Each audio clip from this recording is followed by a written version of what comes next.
De vendredi à dimanche, l'actualité camerounaise a été marquée par la réception solennelle des champions d'Afrique au Palais de l'Unité, mais aussi par de nombreux drames sur nos routes. À l'international, les tensions politiques, sécuritaires et économiques restent au cœur de l'actualité, avec notamment la situation au Kenya, l'épidémie d'Ebola en République démocratique du Congo et la pression américaine sur l'Iran. Retour sur les faits marquants de ces 3 derniers jours. Le président de la République, Paul Biya, et son épouse Chantal Biya ont reçu samedi 22 août au Palais de l'Unité les Lions indomptables, championnes d'Afrique, après leur sacre historique à la CAN féminine 2026. Le chef de l'État a salué leur persévérance, leur discipline et la force du collectif avant de les exhorter à poursuivre sur cette dynamique en vue de la prochaine Coupe du Monde. En présence notamment du ministre des Sports, Narcisse Mouele Kombi, et du président de la Fédération camerounaise de football, Samuel Eto'o-Fils, les champions d'Afrique ont été élevés au grade de chevalier de l'ordre de la valeur. Un nouvel accident mortel a endeuillé l'axe Douala-Yaoundé.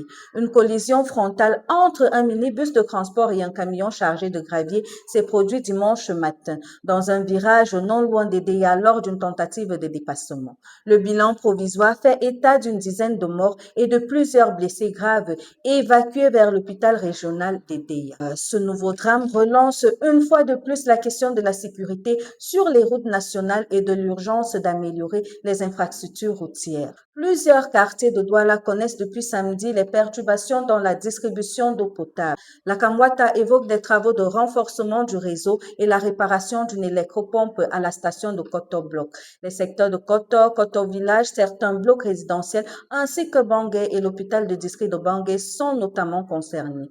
Le retour à la normale est annoncé progressivement après l'achèvement des travaux. Face à la persistance de la criminalité à Kribi, le ministre de l'administration territoriale, Paul Atanganji, a appelé à une mobilisation collective pour renforcer la sécurité des personnes et des biens. Lors d'une réunion de sécurité tenue vendredi dernier, les autorités ont notamment évoqué les agressions, le trafic et la consommation de stupéfiants, ainsi que le récent assassinat de 2 jeunes lycéennes. Le ministre a appelé à intensifier la prévention et la répression tout en insistant sur la gestion des litiges fonciers et la sécurité foncière. Le ministre de l'Eau et de l'Énergie, Gaston Elundu Essomba, a inauguré vendredi dernier à Douala 3 nouvelles infrastructures de la société camerounaise des dépôts pétroliers. Parmi ces équipements, une sphère de stockage de GPL de 1000 tonnes à Bonabéry et un second pipeline reliant le port autonome de Douala au dépôt de Bessengue. Ces investissements doivent renforcer les capacités de stockage et d'acheminement des produits pétroliers, tout en améliorant la sécurité d'approvisionnement du pays. Au Kenya, la tension politique monte à un an des élections générales prévues le 10 août 2027. Le président William Ruto a confirmé son intention de briguer un nouveau mandat, tandis que l'opposition commence à se mobiliser.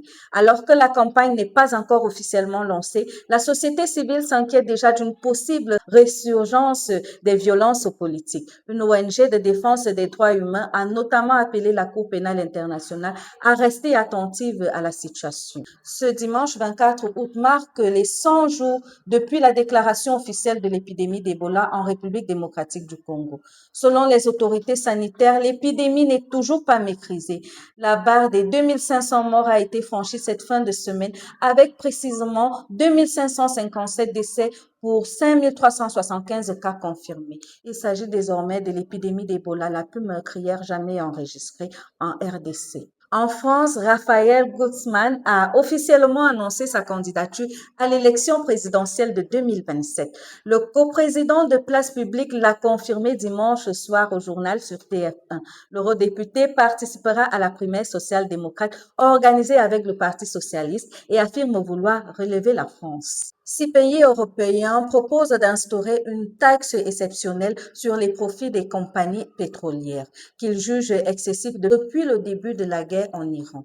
L'Allemagne, l'Italie, l'Autriche, la Pologne, le Portugal et l'Espagne estiment que les perturbations liées au détroit d'Ormuz ont permis aux géants du secteur d'augmenter leurs prix et leurs marges. La proposition devrait être discutée lors d'une prochaine réunion européenne des ministres des Finances le mois prochain. La pression américaine s'intensifie contre l'Iran. Washington prépare une nouvelle salve de sanctions avec l'objectif affiché de faire s'effondrer le régime de Téhéran. Les États-Unis veulent également sanctionner les pays qui continuent de commercer avec l'Iran. Mais l'efficacité de cette stratégie reste contestée, notamment en raison du maintien du soutien économique de la Chine, principal acheteur du pétrole iranien. De son côté, Téhéran affirme vouloir résister à cette nouvelle offensive économique.